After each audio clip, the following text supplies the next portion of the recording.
ഒരു കാലഘട്ടത്തിൽ ഇന്ന് ശക്തരായി നിൽക്കുന്ന പലരെയും കത്തിച്ചവരായിരിക്കും. വെളിപ്പെട്ട ഒരുപാട് ഉണർവുകളുടെ കാരണക്കാരായിരിക്കും നിങ്ങൾ.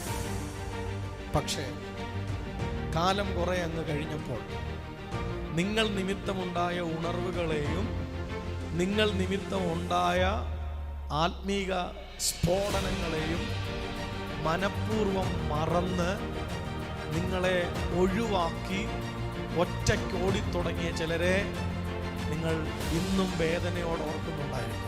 എന്നാൽ ഇന്ന് പരിശുദ്ധാത്മാവിന് ഈ തിരുവെഴുത്ത് കൊണ്ട് നിങ്ങളോടൊരു ദൂത് പറയാനുണ്ട്.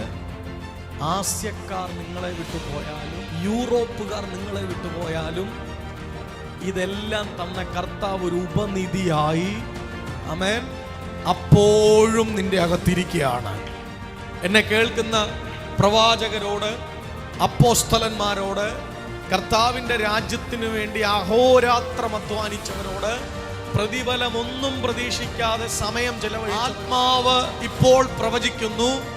ഏതെങ്കിലുമൊക്കെ കാലഘട്ടത്തിൽ ഒരു ഉണർവിൻ്റെ കാരണക്കാരായി നിന്നിട്ടും ഇന്ന് പലരും വഴി അനുഭവിക്കുന്ന മുറിവുകൾ, പലർ വഴി അനുഭവിക്കേണ്ടി വരുന്ന ഭാരങ്ങൾ നിന്റെ അകത്തെ ആത്മമനുഷ്യനെ തളർത്തിക്കളയരുത്.